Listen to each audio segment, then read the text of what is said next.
What's up, everybody? Welcome back to a Nerd Enthusiast movie podcast. Today, I have a very special guest with me. Marcel Patterson is joining me. I'm Mike DiGiorgio. We're bringing you the latest and greatest movie reviews in our movie podcast segment. Once again, it's Nerd Enthusiast. Don't forget to visit some of the social medias. Go to our YouTube, Instagram, Blogger, Twitter, wherever. If you feel so inclined, maybe make a donation to Patreon. That would be awesome. We appreciate your support. So I know it's been a while. We have Dane on a little bit of a hiatus, so I'm going to be bringing on some special guests today. This is not the B squad. These guys are the A squad, so you'll be seeing more of them throughout these reviews in the coming weeks, months, however long it takes to get these videos together. We'll see. So today we're going to talk about a little film that may or may not have won an Academy Award or two, right? We're going to be talking about Darren Aronofsky's The Whale, starring the late, great, wonderful Brendan Fraser. The late? He's still alive. He's still alive. I hope I didn't foreshadow his passing, right? That would be horrible because we love Brendan Fraser now. We absolutely do. So I'll start off, simple question. What did you think of the movie? The Whale. Directed by Darren Aronofsky.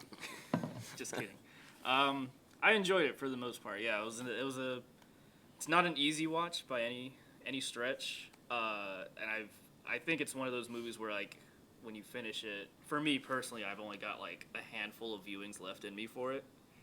And I think it's because it's directed so grotesquely, and it's a very harrowing and challenging story. So yeah, it is kind of gross. The movie in general is pretty gross. I mean, I enjoyed it.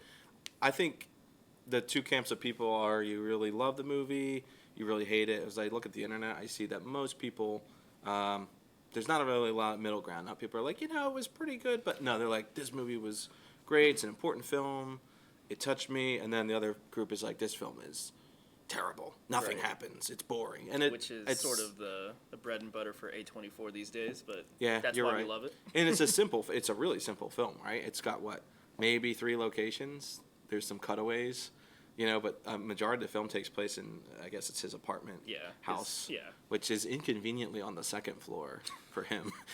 He never has to leave.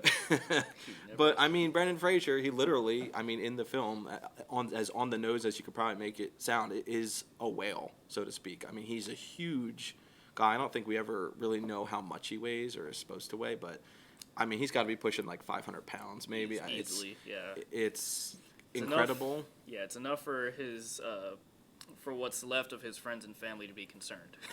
Yeah, and I mean the film, as as non-spoiler as possible, the film pretty much opens up with him seeming like he might die. So it really the film really hits the ground running in terms of okay, this guy has issues, and this is not going to be a happy story. And so, pun intended, it's a very hard film to stomach in a lot of ways because I know after watching just the first half of it, I was like, man, I can't eat for a week. Yeah, I can't eat anything for a week. Definitely one of the issues I had with it also.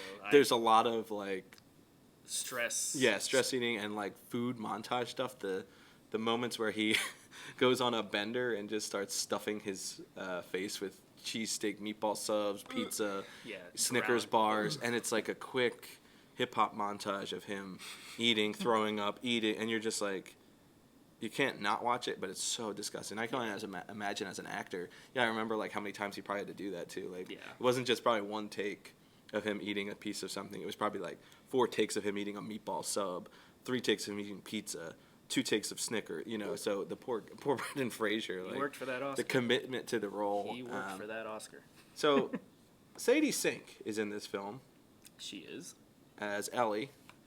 We like her. I like her. I think we both can agree that she's a great actress. Absolutely. I would say that if there's any area that could use a little refinement, it would probably be in her characterization. I don't even know. Arc, maybe I don't know. Lack thereof. I don't even know if it's the performance per se because I'm pretty sure she was directed in a very specific way. It kind of felt like they were you know how you are in Stranger Things? do Dial that, do up. that, but be like way worse. Yeah. Be like way more of an asshole. Do that, but way worse. And yeah, there's for me, there's no sympathy for a character. Yeah. No sympathy whatsoever. And I She guess it's kinda, done like, that way. On top of the obesity aspect of the film, which makes it hard to watch, I would argue Sadie Sink's character makes it equally hard to watch because she is just sort of unbearable. She's Yeah. insufferably evil. And because at every attempt for Charlie that Charlie makes to try and loosely reconcile, I mean, he goes to the point of like he's basically being used just so she can get her papers written, and you find that out pretty early on that she's just using him for homework because she's lazy and she doesn't feel like doing it. So his attempt to reconnect with her just is, I'll do your homework for it. Just please hang out with me. I'll do your homework. And then it turns into, hey, maybe you can write something while I proofread your terrible writing. And then he tries to slowly get back into her life as a father figure. But she is just relentless. I mean, and then the further it goes, the more you're like, gosh, she's just getting worse. Like she's getting, I mean, because she basically drugs him at one point. So then you're like, all right, now she's insane. Yeah. She clearly doesn't care if this man lives or dies. And that's just, it's a tough thing to stomach for a character that, especially, I think the problem too is we know her characters that she normally portrays, and not necessarily that she's a sweet and lovable type of character, but there's definitely a different type of, I think, character that we're used to her portraying as opposed to this film. Now, Ty Simpkins, let's talk about him. I was about to say, Let's talk about Thomas. If there's anything about the first two characters that we've mentioned so far, at least they garner reactions and emotions from us. Mm-hmm. Ty Simpkins' character as Thomas, I don't really know where to begin because he's sort of just there, and you find things out about him throughout the film, and then seemingly there's no point to his character. I'm still figuring it out. Yeah, I think that's the one, I feel like that's kind of the one story thread that gets abandoned, is like, what was his ultimate purpose for being there, as we find out that he's like a fraud in a sense, right? You know, he's not really, he's not as virtuous as... missionary, not a missionary. Right. He's a vagabond on the run. Yeah, from his it's family. very odd. You don't really get the full context of why he just keeps showing up at this obese man's house. And maybe there's a guilt aspect to it that he feels like he needs redemption in some regard. Because there's not really a connection between why Charlie, he's there, Charlie, and then Charlie, what he's trying to do with his daughter, like exactly build bridges back with his daughter. He's just there. I at first, when he came into the film, I at first thought it was like a character set to have a relationship with Ellie. I thought they were introducing that as a relationship. It kind of seemed like it was going in that direction. Like, oh, here's her love interest, and that'll get complicated because, it's just that's a weird story. And then the whole conflict, like with Liz, every time Liz comes around, she gets annoyed. Like every time she sees Thomas there, she gets really angry. Yeah. She basically kicks him out of the house because she assumes he's only there for one reason, and she doesn't want Charlie to be reminded of the church for reasons to do with his ex departed lover partner. Yeah, and again, we don't get, which is kind of a cool thing about the film. You don't get too much information about his past, which I think works well to the film because it leaves you kind of wanting to see his life before, because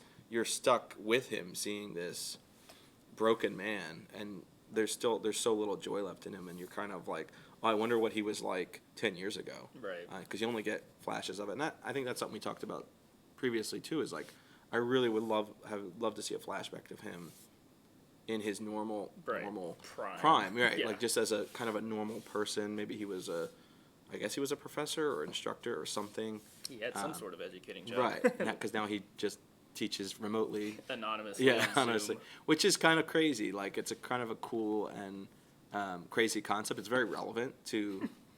it's so cool because it's like, this never happens.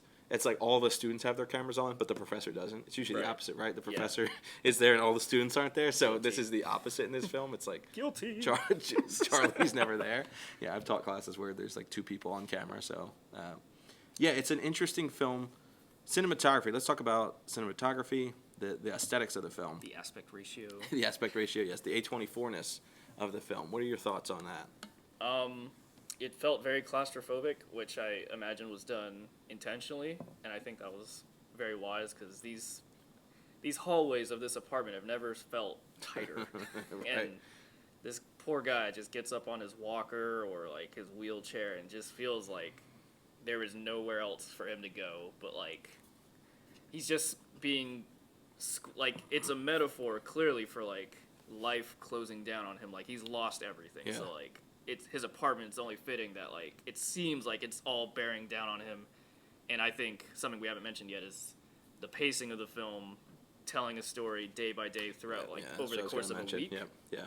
You know something's happening when you know by you get the days of the week Yeah. as your title cards in the film. And it just seems like the closer we get to the end of the week, the more his apartment is just like squeezing the life out of him. Yeah, that's a good point. I don't know. What I love too is the sound design of everything between not only just his eating, which is really gross, but just him trying to move. Yeah. And it's obviously hypersensitive and over the top and ADR. Just he sounds like an animal most of the time when he's trying to get up off the couch, and it's so like it's done in such a way that you just want to get in there and like push his ass off the couch for him because he can't physically do it. And Brendan Fraser does a hell of a job like portraying that character where he can't get up. And there's that one point where Ellie is like, just get up, and she's like yelling at him, and he's trying so hard, and you see his like the suffering in his face as he's about to break his arm on the table or his couch, trying to push himself up, and then he bangs his body against the nightstand, and she just looks at him and just with no sympathy whatsoever, and it's like it's so heartbreaking. I know it's so heartbreaking because at that point, even like if you have some shred of humanity in you got to kind of go over, and it's your father, so I don't care how much you hate someone to see them like that, to leave them on the ground. There have been worse fathers for sure, right? That have tried to reconcile, but yeah, the sound design with all that stuff, just him trying to move and the weight of his movements, and it's gross. Just like the sound it's terrible. Of his feet not even fully picking up off the floor, just like sliding. Ugh. And you really, I think what it did to me too, and why I appreciate the film is it gave me a new understanding of what someone has to deal with when they have this sort of obesity, because we don't ever think about that, right? We're just like, most of us are not in a situation where we have to deal with that, but just getting up is a challenge. Just getting to bed, going to the bathroom, like all these things that you take for granted of like, I just get up and go, where it's it's a 20, 30, 45-minute affair for him to get into bed, you know what I mean? To swear on here. Yeah. Sure, go for it. Dude's got like a oh shit handle in the shower. Yes, he does. These are things that I never considered like having to deal with when you're dealing with those sort of issues. Like in the event that someone takes a tumble in the shower, like it would be very difficult for them to get up. So he has an oh shit handle. So let's segue. That's a good segue into what are your thoughts on people saying Brendan Fraser should not play this role. You should get an actual obese person to play this role. A little bit of a controversial topic. What are your thoughts on this? I feel that we had sort of this discussion before all this, and just that I think first and foremost, there are safety concerns when filming with an actual actor that is obese. Point. That's a good point. When you're dealing with being on set for 12, 18-hour days, especially somebody that's going to be couch-ridden for that long of a time, doing the same thing over and over again, having to wait for resets and everything, in that tiny, cramped apartment, it could probably be a real serious safety hazard for an actual obese actor. So there's that aspect of it, but there's also, we forget that the job title is to be an actor. Right, portraying a character. And listen, this energy was a bit absent when Colin Farrell put on a fat suit for It's a Penguin. good point. Yeah, there wasn't much outrage for that. Earlier on in the year. I don't think I heard any outrage for that. Maybe it's because he wasn't the feature. obese, and he wasn't the feature of the film, but still, I feel like people have a lot of good intentions about bringing arguments like that to the table, but I feel like everyone should calm down. It's just a movie. We don't freak out when, I don't know. I mean, we do freak out at some parts, but like I feel like this is one of those instances where let people do their job. Yeah, I think I'm in agreement. And honestly, the biggest thing, but going back to your point, the biggest thing comes down to me is like you're saying, you kind of need to have someone that's loosely in shape to do this role, because I don't think a lot of people realize Brendan Fraser is probably spending 12 hours in this suit on set, and it's take after take after take. It requires a level of vigor and endurance that a lot of people, if you haven't been an actor, are not prepared for. And it does.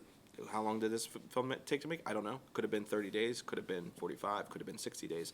I don't know. But thinking about 30 days on set with this, I don't know, 80, 90, 100-pound apparatus that he's wearing, and they wanted to be genuine about the look. They didn't want to CG him. They didn't want to, Mike Myers, Austin Powers him. You know what I mean? Like Goldmember him. They didn't want to do any of that. So I think Brendan Fraser talked about how they wanted to be as empathetic and as realistic as they could in the portrayal of this, because they didn't want to offend people. Right. They didn't want to make joke of it, and I think they do a hell of a job with that, because he really is like attached to this thing, and you see that. And I think that's a commitment, and I think it's obviously why he wins the Oscar, because there's a commitment level to this that I don't think just anybody could play. I think you have to be an experienced, trained actor to handle. I don't know that I could sit in a spot for 12 hours, stuffing my face and keeping calm under pressure while other characters. Think about this film too. Other characters just berating you the entire. I mean, there's so few happy moments for Brendan Fraser in this film. Imagine just getting berated by actors who all can move around you. Right. They're just yelling at you, demoralizing you, treating you like shit throughout this whole film. Imagine having to deal with that as an obese person. I think that would be psychologically a little much. That would hit probably a little too close to home, because the part is, it's directed at someone. It'd be harder who to has disassociate. Right. Whereas if you're an actor, at least you can, it's a role I'm playing. You can kind of separate yourself and put yourself in a different mind frame. And I do think we get a little too caught up in it, because it's not a documentary. It's still, it's still not real. It's a film. It's meant to portray an aspect of life. So I think we've somehow like really gotten away from that over the last few years. And eventually, if it were to have its way, only people that fit certain types could. Yeah, I think that could become an issue. Yeah. Yeah, and I feel like at some point a line will have to be drawn, and we just have to remember that it's all make believe. It's all for our enjoyment. Basically. Absolutely. So let's try and wrap it up here. Yeah, I mean, is it a film that I recommend? Yes, but I guess with some caveats. I mean, I feel like if you're a lover of cinema, if you're into film, if you're into character stories, if you like Darren Aronofsky, I think you'll enjoy this film. I mean, Darren Aronofsky does almost predominantly addiction stories. Going back from Requiem, even Pi. There's like an obsession to Pi that's very interesting. Black Swan. His films really fulfill that psychological, that obsession, that addiction mentality. So you kind of should know what you're getting yourself into if you're seeing his films. This is a much simpler, I'd say, shot film for him. Like if you look at like Requiem, even Black Swan. Black Swan is a really beautifully photographed film. This film is much more simplistic. It's a much slower film, but it's a character drama. I mean, it kind of feels like a play, right? Yeah. So I think if you go in knowing that, not expecting a return to, not expecting the Mummy, Brendan Fraser, you're probably gonna, and that I think is another issue for people, is they weren't really ready to see this Brendan Fraser, or they weren't ready for the childhood version of Brendan Fraser to come back and play this character. Right. So absolutely. Yeah, so I recommend it. I'd say see it. Doing like a star system, 5 stars, 4 stars. Yeah, we could do some stars. I give it like stars? Like 3.5, teetering on 4. Yeah, I feel like I'm right there. I'd say I'd give it 3.75. We don't ever do ratings, but yeah, it's whatever. But yeah, The Whale. The Whale. See it, enjoy it, or not. Maybe you hate it, maybe People you'll like are it, but amazing. I think it'll do good things for Brendan Fraser. I think that, and since he's gotten so much publicity from this, obviously got the Oscar from it, we're gonna start seeing him pop up and everything. I hope he's still choosy in the roles that he picks, kind of like how Matthew McConaughey became after his like surfer dude era, Right. and then he transitioned into the more serious, dramatic True Detective. Matthew McConaughey, who does much more select Dallas Buyers Club. We talked about this, much more selective projects. So I hope Right. we see that aspect of Brendan Fraser. I'm not opposed to him doing a fun film, Encino Man, or which would be hilarious if they reunite. Something fun, but I think it would be cool to see him in some more dramatic pieces like this, because I think he can really Give stretch him his acting Journey legs. to the Center of the Earth back. That would be fun. Give it back to him. A Mummy reboot without Tom Cruise. Give it all back to him. He deserves it after what he's deserves been through. So, thanks for watching us. Thanks for tuning in to Nerdthusiast. Don't forget, follow us on our social medias: YouTube, Instagram, Twitter, wherever we are. If you feel inclined, contribute to our Patreon. Thanks for joining us. We'll see you next time on our movie podcast on Nerdthusiast. I'm Mike. This is Marcel. Yeah, that is me. That's Marcel. See you later.